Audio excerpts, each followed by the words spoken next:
যারা রান্না করতে পছন্দ করে তারা চিকেনের বিভিন্ন আইটেম ঘুরিয়ে ফিরিয়ে রান্না করতে যেমন পছন্দ করে, ঠিক তেমনি যারা খেতে ভালোবাসে তারাও কিন্তু চিকেনের বিভিন্ন রকম আইটেম ঘুরিয়ে ফিরিয়ে খেতেও খুব পছন্দ করে। তো চিকেন নিয়ে বিভিন্ন রকম এক্সপেরিমেন্ট করতে করতে আমি একদিন এই পদ্ধতিতে চিকেনটা রান্না করে দেখলাম। বিশ্বাস করবেন না, বাড়ি থেকে বারবারই রিকোয়েস্ট আসে, সেদিন যেমন করে চিকেনটা করেছিলিস ওইভাবে চিকেনটা কর। তো চলুন আপনাদেরও দেখাতে থাকি, আর রিকোয়েস্ট করবো ভিডিওর লাস্ট অবধি দেখার জন্য, তাহলে আপনারাও খুব সুন্দর একটা চিকেনের রেসিপি বাড়ির সকলকে করে খাওয়াতে পারবেন। তো এদিকে আমি বেরেস্তাটা ভেজে নিলাম ভালো করে। যতটা তেল লাগবে আমি এখানে পুরোটাই ইউজ করব, আলাদা করে কোনো তেল ইউজ করব না। দিয়ে দিলাম টমেটো পেস্ট, দিয়ে দিচ্ছি টক দই, দিয়ে দিলাম আদা রসুন বাটা, আর দিয়ে দিচ্ছি হলুদ গুঁড়ো, কাশ্মীরি লঙ্কার গুঁড়ো, জিরে গুঁড়ো, ধনে গুঁড়ো, দিয়ে দেব বেরেস্তাটা, আর দিয়ে দেব স্বাদ মতো লবণ, দিয়ে ভালো করে আমি মেখে নেব।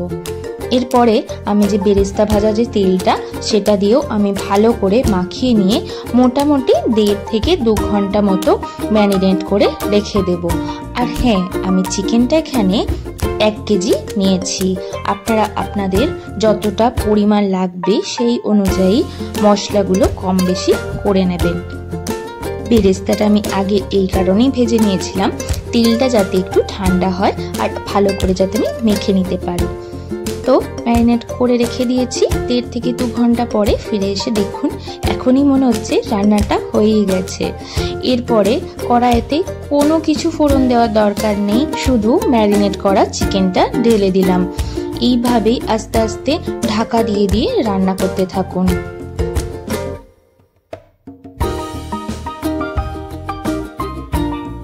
ঢাকা দিয়ে দিয়ে রান্না করলে খুব তাড়াতাড়ি সিদ্ধ, এবং এর যে আলাদা যে একটা স্মেল থাকে সেটা কোনোটাই নষ্ট হবে না। আর আরেকদিকে আমি কাজু, গোটা গরম মশলাগুলো, একটা শুকনো লঙ্কা, আপনারা যদি ঝাল বেশি খান তাহলে ঝালও দিতে পারেন বেশি করে, আর গোলমরিচ।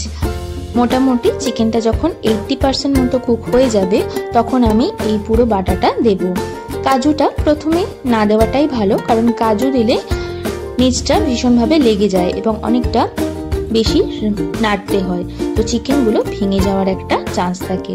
তো নামানোর জাস্ট 2 মিনিট আগে কাসুরি মেথিটা আমি হাতে একটু দুলে নিয়ে দিয়ে দিলাম।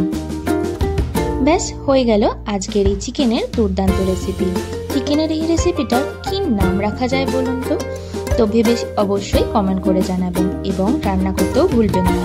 যদি ভালো লেগে থাকে তাহলে অবশ্যই একটি লাইক, কমেন্ট, শেয়ার এবং সাবস্ক্রাইব করে আমাদের পাশে থাকার অনুরোধ রইল। তো কেমন লাগলো আমাদের ভিডিওটা জানাতে ভুলবেন না কিন্তু। দেখা হচ্ছে পরের আরেকটি ভিডিওতে, ততক্ষণের জন্য টাটা।